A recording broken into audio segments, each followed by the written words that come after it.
justamente en observancia a la disposición transitoria tercera de la Ley Orgánica de Educación Superior, el Consejo de Evaluación, Acreditación y Aseguramiento de la Calidad de la Educación Superior anunció suspender de manera definitiva a las 14 universidades.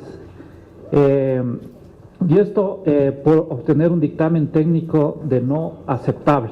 Lo que nosotros tenemos es que se dio un incremento sistemático de las universidades en el periodo de privatización.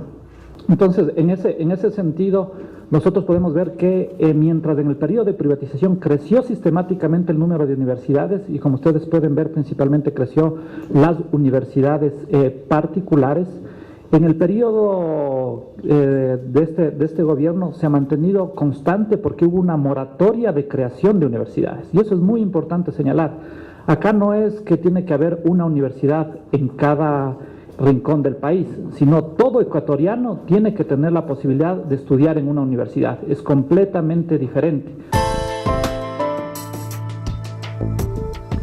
El plan de contingencia es un instrumento de política pública del Estado y del gobierno que busca garantizar los derechos de los estudiantes de las universidades y escuelas politécnicas suspendidas para que puedan continuar sus estudios regulares. Al 99% de los estudiantes se le garantizó la posibilidad de continuación de estudios. Al 99%. Entonces, en ese sentido es un primer paso del éxito del plan de contingencia. El primer mecanismo es culminación de estudios en las instituciones de origen. El mecanismo 2 son que la continuación de estudios de tercer nivel en otra institución en una carrera vigente. Aquí vale la pena señalar justamente no queríamos crear carreras ad hoc porque son carreras delicadas para la sociedad. El tercer mecanismo es la continuación de estudios en carreras de titulación especial, y esto también es algo que marca un antes y un después, inclusive en el nivel de coordinación del sistema de educación superior. Son estudiantes que han aprobado 50 créditos y que les falta más de un año, porque esto implicó una acción colectiva coordinado por el CES, por cada uno de los vocales del Consejo de Educación Superior, en los cuales por primera vez en la historia del sistema se reunían las facultades para discutir pensums conjuntos para ofertar estas carreras de titulación especial. Se nombraron 14 administradores temporales, todos cumplían exactamente los mismos requisitos que para ser rector, de los cuales 9 de 14 administradores temporales tenían doctorado, tenían PhD. Entonces se encargó a personas que realmente conocían del sistema. La segunda etapa fue la suspensión de la etapa intermedia entre mayo y agosto del 2013, y depende de cada IES, de la situación de cada IES.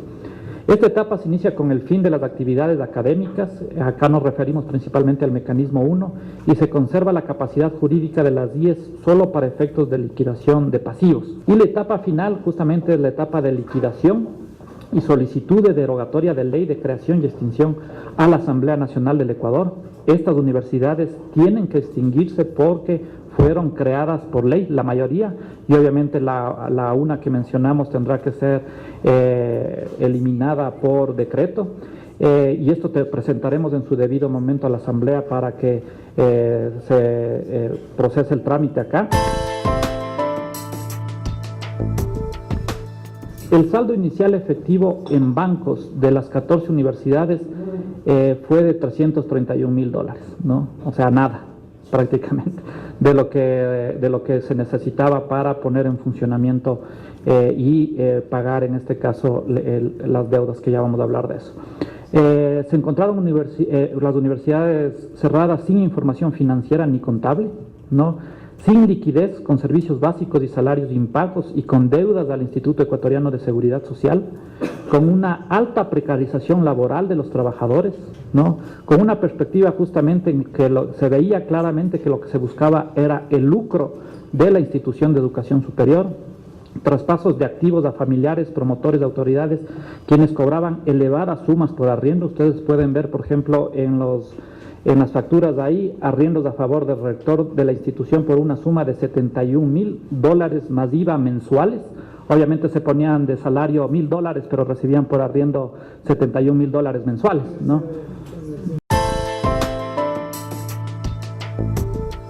19.278 en el mecanismo 1, 3.415 en el mecanismo 2, mecanismo 3, 11.642, que son las carreras de titulación especial, y mecanismo 4, que es a través de la inscripción extraordinaria en el Sistema Nacional de Admisión y Nivelación, 8.082. Entonces, el 87% es la tasa de continuidad de los estudiantes del total de inscritos, que son los 42.417, es decir, 37.079. Al garantizar al 99% de los estudiantes la posibilidad de continuar los estudios, al tener una tasa ya de continuidad del 87%, es decir, 9 de cada 10 personas, al garantizar la gratuidad en la educación superior de 7 de cada 10 personas, estudiantes que estuvieron, que antes pagaban por estas universidades, y sobre todo al ubicar prácticamente al 90%